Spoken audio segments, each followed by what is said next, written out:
Hi friend, आज जो है हम लोग ऑर्गेनिक केमिस्ट्री में हैलो एल्केन तथा हैलो एरीन के बारे में जानेंगे।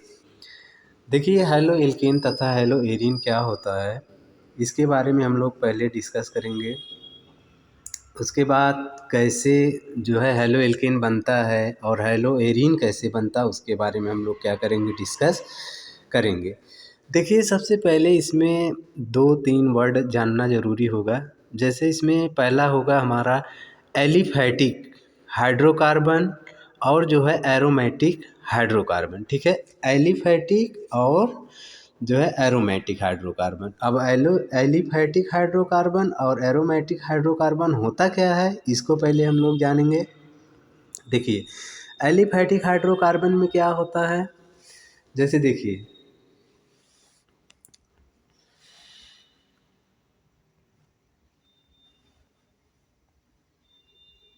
एलिफैटिक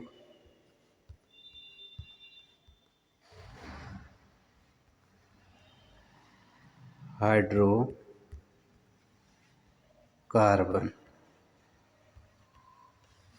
देखिए, एलिफैटिक हाइड्रोकार्बन, क्या एलिफैटिक हाइड्रोकार्बन, ठीक है। इसमें कौन क्या होता है, कैसे हम पहचानेंगे कि ये एलिफैटिक हाइड्रोकार्बन है। देखिए, एलिफैटिक हाइड्रोकार्बन में क्या होता है, जैसे हम लोगों का क्या होता है, पहला एल्केन होता है, ठीक है। एल्केन एल्केन ये एलिफैटिक हाइड्रोकार्बन होता है। दूसरा हम लोगों का जैसे एल्कीन एल्कीन ये भी हम लोगों का क्या होता है, एलिफैटिक होता है। तीसरा हम लोगों का जैसे देखिए एल्काइन, क्या एल्काइन, ये भी हम लोगों का क्या होता है, एलिफैटिक हाइड्रोकार्बन के ही अंदर आता है। चौथा जो है साइक्लो एल्केन, क्या साइक्लो एल्केन, ठीक है। तो ये जैसे देखिए एलिफैटिक हाइड्रोकार्बन अगर हमसे कोई पूछेगा तो हम क्या बताएंगे, एल्केन होता है, एल्कीन होता है, एल्काइन होता है और साइक्लो एल्केन होता है, ठीक है। उसके बाद जो है, पहली बात तो हम लोग एलिफैटिक हाइड्रोकार्बन के बारे में जान गए। दूसरा हम लोग क्या जानेंगे, एरोमेटिक हाइड्रोकार्बन। क्या जानेंगे दूसरा हम लोग, एरोमेट्रिक हाइड्रोकार्बन। अब देखिए एरोमेट्रिक हाइड्रोकार्बन क्या होता है। देखिए एरोमेट्रिक, तो एरोमेट्रिक हाइड्रोकार्बन में हम लोग क्या जानते हैं, जैसे देखिए एरोमेटिक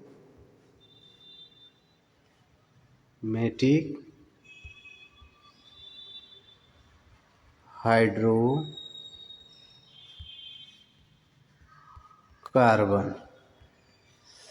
ठीक है। एरोमेटिक हाइड्रोकार्बन, एरोमेटिक हाइड्रोकार्बन में देखिए क्या होता है कि इसमें जैसे सपोज करिए हम लोगों का एक बेंजीन ग्रुप रहेगा, क्या रहेगा, बेंजीन ग्रुप रहेगा। जैसे ये देखिए ये बेंजीन होता है, मतलब पूरा, तो अब बेंजीन है, ये बेंजीन हो गया, ठीक। अब बेंजीन में से जब हाइड्रोजन ग्रुप होते हैं, पता होना चाहिए कि एक बेंजीन में कितने कार्बन होते हैं, 6 कार्बन। जैसे एक कार्बन यहाँ होगा, एक कार्बन यहाँ होगा, एक कार्बन यहाँ, एक कार्बन यहाँ, एक कार्बन यहाँ, एक कार्बन यहाँ, तो कितने कार्बन हुए, 1 2 3 4 5 6, ठीक है।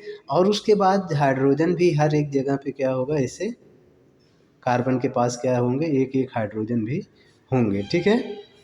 तो ये हमारा क्या होता है, एरोमेट्रिक हाइड्रोकार्बन होंगे, ठीक है। अब यहाँ पे हाइड्रोजन ग्रुप है, ठीक। तो दो चीज़ों के बारे में जाने हम लोग, पहला क्या जाने, एलिफैटिक हाइड्रोकार्बन, और दूसरा हम लोग जान गए एरोमेट्रिक हाइड्रोकार्बन। तो ये बेंजीन वंजीन जो होते हैं, यानी डबल सिंगल और ये पूरा क्लोज्ड होना चाहिए, यानी बंद रहना चाहिए, ठीक है। तो ऐसे कंपाउंड को हम लोग क्या बोलेंगे, एरोमेट्रिक हाइड्रोकार्बन।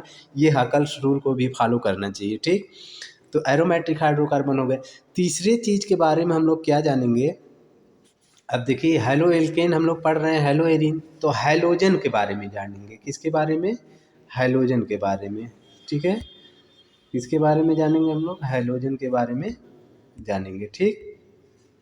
अब देखिए हैलोजन क्या होता है, हैलोजन में जैसे देखिए एक्स है, हैलोजन को एक्स से दिखाया जाता है, जैसे फ्लोरीन, क्लोरीन, ब्रोमीन और आयोडीन, ये सब क्या होते हैं हम लोगों के, हैलोजन ग्रुप होते हैं। क्या होते हैं, हैलोजन ग्रुप। अब देखिए हमने क्या क्या बताया आप लोगों को, एलिफैटिक के बारे में बताया, एरोमेटिक के बताया, ठीक है। एलिफैटिक हाइड्रोकार्बन, एलिफैटिक हाइड्रोकार्बन में क्या क्या आते हैं, एल्केन आते हैं, एल्कीन आते हैं, एल्काइन आते हैं और साइक्लोएल्केन, ठीक है। 4 चीज़ों के बारे में डिस्कस किए। फिर उसके बाद हमने बताया जो है एरोमेट्रिक हाइड्रोकार्बन। तो एरोमेट्रिक हाइड्रोकार्बन में क्या बताया हमने, बेंजीन बताया, ठीक है, बेंजीन आप लोगों को दिखाया। अब क्या होता है कि जो ये हमारा फ्लोरीन, क्लोरीन, ब्रोमीन, आयोडीन है, इसमें से कोई भी ये हैलोजन ग्रुप है, क्या है, ये सब हैलोजन ग्रुप के एलिमेंट्स हैं। तो अब हैलोजन ग्रुप में कोई भी इसमें से, जैसे फ्लोरीन हो, क्लोरीन हो, ब्रोमीन, आयोडीन, कोई भी इसमें से एक एलिमेंट्स क्या करे कि एलिफैटिक हाइड्रोकार्बन से एक हाइड्रोजन हटा के क्या करते हैं, एलिफैटिक हाइड्रोकार्बन से एक हाइड्रोजन हटा के ये जाके कहाँ हो जाएगा, वहाँ पे जुड़ जाएगा। तो वही हमारा बनता है क्या, हैलो एल्केन, ठीक है। और हैलो एरीन कैसे बनता है, जैसे मान लीजिए बेंजीन है, बेंजीन से एक जो है हमारा हाइड्रोजन हटा के जब ये फ्लोरीन, क्लोरीन, ब्रोमीन में से कोई भी एक एलिमेंट ऐड हो जाएगा तो वहाँ पे हमारा क्या बनेगा, हैलो एरीन बनेगा। जैसे देखिए एग्जाम्पल से हम आप लोगों को समझा रहे हैं। जैसे सपोज करिए क्या है हम लोगों का, CH3 है, ठीक है, CH3, CH2 और उसके बाद CH3। तो आप लोगों को पता होना चाहिए जब सिंगल सिंगल बॉन्ड रहेगा कार्बन कार्बन के बीच में तो वहाँ पे हमारा एल्केन बनता है। एल्केन क्या है, एलिफैटिक है, ठीक है। अब क्या होगा कि इसमें जो है हैलोजन ग्रुप आएगा कोई, जैसे मान लीजिए कि फ्लोरीन है या क्लोरीन है, कुछ भी हो सकता है। ये क्या करेगा कि यहाँ से एक हाइड्रोजन को प्रतिस्थापित कर देगा, प्रतिस्थापित का मतलब हटा देगा, ठीक है। और फ्लोरीन यहाँ पे ऐड हो जाएगा, जैसे ऐसे CH3, CH2 और CH2 और यफ यहाँ पे क्या हो जाएगा, आके ऐसे ऐड हो जाएगा कार्बन से, ठीक है। तो यही हमारा क्या होता है, हैलो एल्केन बन जाएगा। क्या बन जाएगा, हैलो एल्केन बन जाएगा, ठीक है। यही हमारा हैलो एल्केन बन जाएगा, ठीक। इसी तरीके से जैसे मान लीजिए हैलो एरीन कैसे बनता है, जैसे मान लीजिए ये बेंजीन ग्रुप है, क्या है ये, बेंजीन ग्रुप है। अभी हम बताए आप लोगों को कि बेंजीन में जैसे ये कार्बन है, कार्बन है और कार्बन, कितने कार्बन होते हैं, 6 कार्बन होते हैं, 6 कार्बन होते हैं। और यहाँ पे 6 हाइड्रोजन भी होते हैं, क्या होते हैं, 6 हाइड्रोजन भी होते हैं, ठीक है, 6 हाइड्रोजन भी होते हैं, ठीक, 6 हाइड्रोजन भी होते हैं। अब क्या होगा कि हाइड्रोजन ग्रुप आएंगे, यानी मान लीजिए हम क्लोरीन ले लिए, क्योंकि फ्लोरीन, क्लोरीन, ब्रोमीन जो होते हैं ये हमारे हाइड्रोजन ग्रुप होते हैं। अब ये क्या करेगा, इस हाइड्रोजन को यहाँ से हटा के अपना ऐड हो जाएगा, ठीक है। तो जब ये यहाँ पे आके ऐड होगा, जैसे मान लीजिए फिर ऐसे बेंजीन ग्रुप है हमारा, हाँ बेंजीन हो गया, सॉरी यहाँ पे डबल बॉन्ड रहेगा, ठीक है, क्या रहेगा, यहाँ पे डबल बॉन्ड रहेंगे सब जगह। तो ऐसे है मान लीजिए बेंजीन ग्रुप, ठीक। अब ये क्लोरीन क्या करेगा, एक हाइड्रोजन को हटा के यहाँ पे आके ऐड हो गया। तो यही हमारा क्या हो जाता है, हैलो एरीन हो जाता है। क्या हो जाता है, हैलो एरीन हो जाता है। अब डिफिनेशन कैसे लिखोगे, तो डिफिनेशन यानी परिभाषा इसकी कैसे लिखोगे, तो हम लोग क्या लिखेंगे कि जैसे देखिए एलिफैटिक हाइड्रोकार्बन और एरोमेटिक हाइड्रोकार्बन, एलिफैटिक या तो एरोमेटिक हाइड्रोकार्बन से जब हाइड्रोजन ग्रुप एक हाइड्रोजन को प्रतिस्थापित करके जाके वहाँ पे ऐड हो जाएगा तो वही हमारा क्या हो जाता है, हैलो एल्कीन या हैलो एरीन। जैसे देखिए डिफिनेशन हम आप लोगों को लिखाए हैं, देखिए एलिफैटिक अथवा एरोमेटिक हाइड्रोकार्बन के, देखिए एलिफैटिक क्या है हम लोगों का, एलिफैटिक, एलिफैटिक अथवा एरोमेटिक हाइड्रोकार्बन। तो एलिफैटिक और एरोमेटिक के बारे में हम आप लोगों को बता दिए। एलिफैटिक और एरोमेटिक हाइड्रोकार्बन क्या होते हैं इसके बारे में आप लोगों को हम डिस्कस कर दिए। एलिफैटिक में हमने क्या बताया कि एल्कीन होता है, एल्कीन होता है, एल्काइन होता है, साइक्लो एल्कीन होता है, ठीक है। एरोमेटिक में हमने बताया बेंजीन जैसे होता है, ठीक है। ये सभी हमारे क्या होते हैं, एलिफैटिक के अंदर आ जाते हैं, ठीक है। तो यानी एलिफैटिक तथा अथवा एरोमेटिक हाइड्रोकार्बन के हाइड्रोजन परमाणु का हैलोजन परमाणु द्वारा, देखिए हाइड्रोजन परमाणु का हाइड्रोजन परमाणु द्वारा प्रतिस्थापित होने से क्रमशः एल्किल हाइलाइड यानी हैलो एल्केन, देखिए एल्किल हाइलाइड या हैलो एल्केन एक ही चीज़ है, ठीक है, तथा एरिल हाइलाइड यानी हैलो एरीन बनते हैं, ठीक। तो हमने तो वही बताया, यानी एलिफैटिक के अथवा एरोमेटिक हाइड्रोकार्बन से जब हाइड्रोजन परमाणु क्या करेगा, एक हाइड्रोजन को वहाँ से हटा के अपना आके जो है जुड़ जाएगा, तो वही हमारा क्या होता है, हेलो एल्केन तथा जो है हेलो एरीन बनते हैं, ठीक है। तो ये डिफिनेशन था। अब इसके बाद आगे हम लोग जो है नेक्स्ट डिस्कस करेंगे, क्या डिस्कस करेंगे, देखिए अब देखिए हैलो एल्केन तथा हैलो एरीन को हम निम्न प्रकार से वर्गीकृत किया जा सकता है। जैसे देखिए संरचना में उपस्थित एक, दो अथवा अधिक हाइड्रोजन परमाणुओं की संख्या के आधार पर इन्हें मोनोडाई अथवा पॉली हाइड्रोजन, ट्राई, टेट्रा आदि में वर्गीकृत किया जा सकता है। जैसे देखिए मोनो ना, जैसे C2H5 है, तो ये हमारा क्या है ना, तो ये हम लोगों का क्या है, हैलो एल्केन है। तो अब मोनो है कि डाई, जब एक हाइड्रोजन ग्रुप है, क्या है देखिए यहाँ पे, देखिए एक हाइड्रोजन ग्रुप यहाँ पे देखिए ये है, ठीक, एक हाइड्रोजन ग्रुप जब रहेगा तो उसको हम लोग क्या बोलेंगे, मोनो हाइलो एल्केन।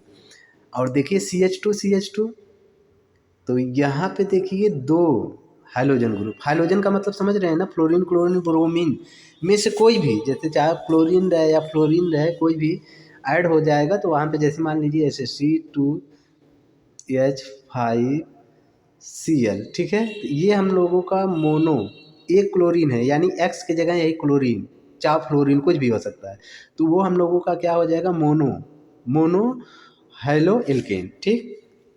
हेलो क्यों आया, क्योंकि हाइड्रोजन ग्रुप है। अब देखिए जब दो एक्स आ गया, यानी जैसे देखो यहाँ पे हाइड्रोजन ग्रुप, यानी Cl दो ठो आ गया, तो यहाँ पे हम लोग क्या बोलेंगे, डाई, दो रहेगा, दो हाइड्रोजन ग्रुप जब कार्बनिक कंपाउंड से जो है हमारा, यानी एल्केन से या एल्काइन या जो है एल्कीन या साइक्लो एल्केन से जब हमारा ये एक्स दो जुड़ जाएगा हाइड्रोजन ग्रुप, तो उसको हम लोग क्या बोलेंगे, डाई हैलो एल्केन। अगर तीन रहेगा तो इसको हम लोग क्या बोलेंगे, जैसे देखो एक ये है, एक ये है, एक यहाँ पे है, तीन है ना, तीन हाइड्रोजन ग्रुप है, इसको ट्राई हैलो एल्केन बोलेंगे, ठीक है। तो ये हम लोगों को क्या थे, सब हैलो एल्केन थे, क्या थे ये सब हैलो एल्केन थे। अब इसी तरीके से देखिए मोनो हैलो एरीन, तो हमने बताया था आप लोगों को पहले ही कि जब बेंजीन ग्रुप से ये बेंजीन ग्रुप है, बेंजीन ग्रुप से जब एक हाइड्रोजन ग्रुप जुड़ जाएगा, ठीक है, तो उसी को हम लोग क्या बोलते हैं, हैलो एरीन, क्या बोलेंगे, हैलो एरीन। लेकिन जब एक जुड़ा रहेगा तो उसी को मोनो बोलेंगे, क्या बोलेंगे, मोनो। अगर यही जो है बेंजीन से दो हो गया तो हम लोग इसको डाई हैलो एरीन बोलेंगे।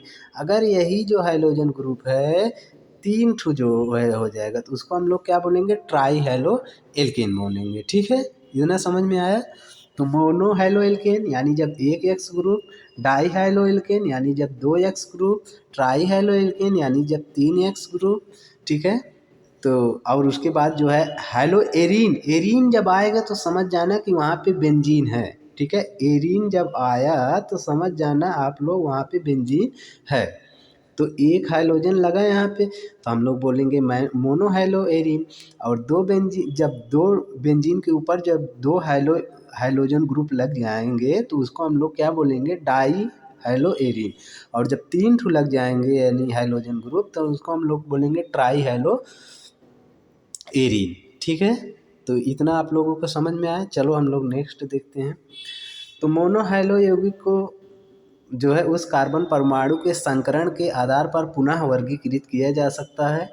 हाइड्रोजन परमाणु आबंधित होता है, ठीक है, हाइड्रोजन परमाणु जो होता है वो क्या होता है, आबंधित होता है, जैसे कि नीचे वर्णित किया गया है। अब देखिए जैसे एल्किल हाइलाइड अथवा हैलो एल्किल, तो ध्यान दीजिए एल्किल क्या होता है। अब एल्किल के बारे में आप लोग जान जाइए पहले। एल्किल का मतलब होता है जैसे CH4 होता है तो ये हमारा एल्केन होता है, क्या होता है, CH4 होता है, एल्केन होता है। लेकिन अगर इसी में से हम लोग क्या करें, एक हाइड्रोजन हटा दें, तो एक हाइड्रोजन अगर हम इसमें से रिप्लेस कर रहे हैं तो हमारा बचेगा क्या, CH 3 बचेगा। क्या बचेगा? CH3 बचेगा। तो एक यहाँ पे तो जब 4 हाइड्रोजन थे तो हमारा एल्केन था, लेकिन जैसे ही यहाँ से हम एक हाइड्रोजन रिप्लेस कर दिए, CH4 हमारा था, अब यहाँ पे CH3 बचा, तो इसी को हम लोग एल्किल बोलते हैं, इसको हम लोग एल्किल बोलते हैं। जैसे मान लीजिए यहाँ पे CH3, ठीक है, तो ये हम लोगों का क्या होता है? तो एथेन है। तो अब इसी में से अगर हम लोग एक हाइड्रोजन हटा दें, जैसे मान लीजिए CH3 CH, क्या बचेगा? 2 बच जाएगा ना। एक हाइड्रोजन यहाँ से हम लोग रिप्लेस कर दिए, तो यहाँ पे क्या बच जाएगा? CH2, एक बॉन्ड खाली हो जाएगा, तो ये हमारा क्या हो जाएगा? एल्किल। ये भी हो जाएगा, क्या हो जाएगा? एल्किल हो जाएगा। ठीक, अब चलिए नेक्स्ट हम लोग देखते हैं। अब देखिए इसमें जो इसका फार्मूला होता है, जो एल्किल हाइलाइड का, वो फार्मूला क्या होता है? CnH2n+1 और डॉट यक्स। ठीक है, यक्स का मतलब हाइलोजन ग्रुप। ठीक है, जैसे देखिए हम लोगों को जो एल्केन का फार्मूला होता है, आप लोगों को पता होगा कि CnH2n+2 होता है। ठीक है, ये एल्केन होता है ना, ये एल्केन होता है। लेकिन यहाँ पे तो एल्केन है नहीं, हमको क्या लेना पड़ेगा? एल्किल लेना पड़ेगा। एल्किल का जो फार्मूला होता है, देखिए यहाँ Cn+1, यहाँ पे देखो जो है 2n+1, सॉरी मतलब Cn हम बोल दिए, CnH2n+1 होता है। और जो एल्केन होता है, एल्केन जब रहता है तो यहाँ पे +2 रहता है, +2 रहता है, यानी H की जगह H2n+2। तो ये जो हो रहे हैं हम लोगों का, n का मतलब हाइड्रोजन, नंबर ऑफ कार्बन की संख्या रहता है। तो यहाँ पे जब हम लोग रखते हैं तो जो है हमारा ये हाइड्रोजन 4 हो जाता है। तो अब इसमें क्या करते हैं हम लोग? एक हाइड्रोजन को इसमें से रिप्लेस कर देते हैं। जैसे देखो यहाँ पे 2 था ना, यहाँ पे क्या बचा है? 1। ठीक है, एक हाइड्रोजन जब हम रिप्लेस करेंगे तो यहाँ पे क्या लगा दिए हम लोग? हाइड्रोजन ग्रुप लगा दिए। तो यही हमारा एल्किल हाइलाइड बन जाता है। क्या बनता है? एल्किल हाइलाइड बनता है। ठीक है, अब इसमें देखो एल्किल हाइलाइड जो होते हैं हमारे, यानी हैलो एल्केन, एल्किल हाइलाइड को ही हम लोग क्या बोलते हैं? हैलो एल्केन भी बोलते हैं। तो इसमें जो है 1 डिग्री भी बनता है, 2 डिग्री भी बनता है, 3 डिग्री भी बनता है। ठीक है, जिसको हम लोग प्राथमिक, द्वितीयक, तृतीयक हैलो एल्कीन बोलते हैं। ठीक है, तो देखो कैसे हम लोग इसको समझते हैं फार्मूले से। जैसे देखिए यहाँ पे है, जैसे देखिए ये है हम लोगों का 1 डिग्री कैसे हम समझेंगे? जैसे यहाँ पे C है, H है, H है, एक हमारा यहाँ पे क्या हो गया? एक हम लोगों का क्या यहाँ पे हो गया? एल्किल। एल्किल जब ग्रुप एक जिस कार्बन से डायरेक्टली जो है हाइड्रोजन ग्रुप ऐड है, इस कार्बन से जो है हम लोगों का क्या है? हाइड्रोजन, इस कार्बन से जो है हम लोगों का हाइड्रोजन ग्रुप जो है यहाँ से ऐड है, और यहीं पे एक एल्किल ग्रुप भी ऐड है। तो वहाँ पे जो है हम लोगों का प्राथमिक होगा। जब जो है जिस कार्बन से हाइड्रोजन ग्रुप ऐड है, उस कार्बन से 2 एल्किल समूह जो है ऐड हो जाएंगे। कितने? 2 एल्किल समूह ऐड हो जाएंगे। ठीक है, देखो यहाँ पे एक एल्किल समूह था, यहाँ पे देखो कितना है? 2 एल्किल समूह है। तो यहाँ पे जो है हमारा क्या होगा? द्वितीयक बनेगा, द्वितीयक यानी 2 डिग्री कार्बन बनेगा। ठीक है, इसी तरीके से जब जिस हाइड्रोजन ग्रुप से, यानी जो हाइड्रोजन ग्रुप है जिस कार्बन से अटैच होगा, उससे जो है 3 एल्किल ग्रुप ऐड हो जाएंगे, तो वहाँ पे कौन सा बनेगा? 3 डिग्री, जिसको हम लोग तृतीयक कार्बन बोलेंगे। क्या बोलेंगे? तृतीयक या 3 डिग्री बोलेंगे। ठीक है, या तृतीयक एल्किल हाइलाइड बोलेंगे ना, 3 डिग्री एल्किल हाइलाइड। ध्यान दीजिए, अगर एक एल्किल ग्रुप का मतलब समझ रहे हैं ना, यानी आर, ये जो है आर का मतलब क्या है? यानी CH3, यानी यहाँ पे जो है आर की जगह अगर CH3 लिखा है तो समझ लेना वही चीज़ है। एल्किल का मतलब यही होता है, CH3।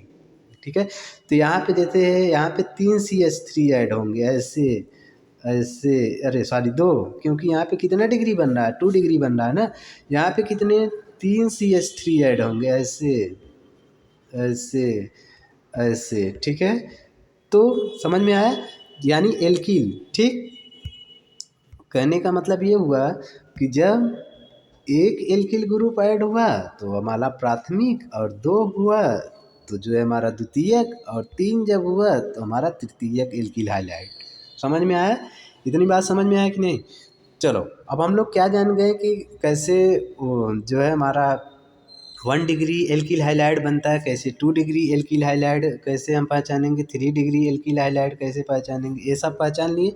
चलिए हम लोग नेक्स्ट अगला कंसेप्ट के बारे में बात करते हैं। जैसे देखिए एलिल हाइलाइड क्या होता है? एलिल हाइलाइड, देखो ध्यान दिए। अब एलिल हाइलाइड क्या होते हैं? एलिल हाइलाइड में डबल बॉन्ड आना चाहिए, कार्बन कार्बन के बीच में पहले नंबर डबल बॉन्ड आना चाहिए। क्या आना चाहिए? एलिल हाइलाइड बनने के लिए कार्बन कार्बन के बीच में डबल बॉन्ड जब तक नहीं आएगा तब तक वो एलिल हाइलाइड बनेगा ही नहीं। एलिलिक हाइलाइड याद रखे रहना तभी बनेगा जब कार्बन कार्बन के बीच में क्या आना चाहिए? Double bond. जैसे देखिए यहाँ पे कार्बन दिखाया नहीं है लेकिन यहाँ पे कार्बन है और यह कार्बन यहाँ पे है, तो वही बोल रहा है यह वो यौगिक होते हैं जिनमें हाइड्रोजन परमाणु कार्बन कार्बन के द्विक आबंध के समीपवर्ती sp3 संकरित परमाणु से आबंधित रहता है। ठीक है, एक एलिलिक कार्बन से आबंधित होता है।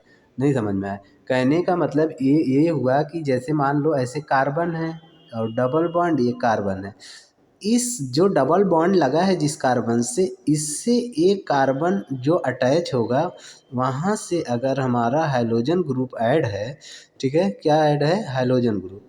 ध्यान दीजिए, डबल बॉन्ड से जो नेक्स्ट कार्बन ऐड होगा वहीं से हमारा वो क्या बनेगा? एलिलिक हाइलाइड बनेगा। ठीक है, ठीक, इसी को हम लोग क्या बोलेंगे? एलिलिक हाइलाइड बोलेंगे।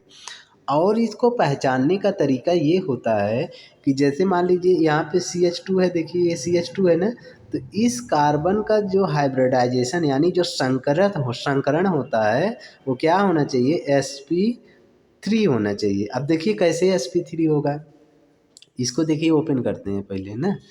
जैसे देखिए ये यहाँ पे जो CH2 है इसको हम ओपन कर रहे हैं ना, जैसे देखिए यहाँ पे तो ये दो हाइड्रोजन यानी एक और उसके बाद एक जो है हम लोगों का क्या है? हाइड्रोजन ग्रुप, और उसके बाद एक बॉन्ड जो है ऐसे गया है जो कि यहाँ पे डबल बॉन्ड से कार्बन ऐड है। ठीक है, ये यहाँ पे कार्बन है नहीं लेकिन यहाँ पे कार्बन रहता है, ध्यान दीजिएगा।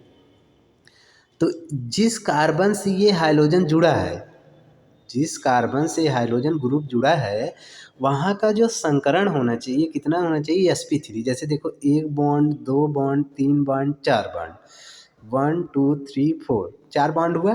तो 4 बॉन्ड का जो हाइब्रिडाइजेशन होता है क्या होता है? sp3 होता है। ठीक है, क्योंकि इसका स्टेरिक नंबर कितना है? 4। देखो गिन लो 1 2 3 4, तो अगर स्टेरिक नंबर 4 है तो वहाँ का जो संकरण होगा sp3 होगा। जैसे मान लीजिए अगर यही चीज़ जो है हम लोगों का सिर्फ ऐसे होता, 2 बॉन्ड होता, तो इसके लिए स्टेरिक नंबर कितना हुआ? 1 2, तो यहाँ पे क्या हो जाता? sp हो जाता। ठीक है, अगर यही चीज़ मान लीजिए कि हमारा 3 बॉन्ड सिर्फ है तो यहाँ पे क्या हो जाता? sp2 हो जाता है। ठीक है, तो अब ये कंडीशन डिपेंड करेगा कि कैसे क्या होता है। ठीक है, अब जैसे मान लीजिए यहाँ पे डबल बॉन्ड रहेगा तो हम लोग जानते हो पाई बॉन्ड को नहीं इन्वॉल्व करते हैं, सिर्फ जो हमारा सिग्मा बॉन्ड रहता है उसी को इन्वॉल्व करते हैं संकरण निकालते वक्त। ठीक है, यहाँ पे भी जैसे यहाँ पे डबल बॉन्ड होना चाहिए क्योंकि जो हमारा डबल बॉन्ड में एक सिग्मा होता है एक पाई, तो हम सिर्फ सिग्मा बॉन्ड को ही लेते हैं, और sp2 जो है यहाँ पे 1 2, तो ये हमारा sp2 होगा। ठीक है, क्योंकि हम लोग पाई बॉन्ड को नहीं इन्वॉल्व करते हैं। स्टेरिक नंबर 1 2 3, ठीक है, 3 स्टेरिक नंबर के लिए sp2, 2 स्टेरिक नंबर देखो ये इसमें जो हमारा पाई बॉन्ड होगा उसको हम लोग इन्वॉल्व नहीं करेंगे तो यहाँ पे sp आएगा। ठीक, तो ये ध्यान दिए रहिएगा, इतना हम लोग जो है समझ लेंगे कि कैसे जो है हमारा एलिलिक हाइलाइड बनता है। एलिलिक हाइलाइड के लिए ध्यान दिए रहना, कार्बन कार्बन के बीच में डबल बॉन्ड आना चाहिए, और उस डबल बॉन्ड कार्बन से जो कार्बन अटैच होगा जिससे हाइड्रोजन ग्रुप रहना चाहिए, उस कार्बन का जो संकरण होना चाहिए वो क्या होना चाहिए? sp3 होना चाहिए। क्या होना चाहिए? sp3 होना चाहिए। तो sp3 देखो जैसे हम इसका निकाल के आप लोगों को दिखाएं कि sp3 कैसे होता है। ठीक है।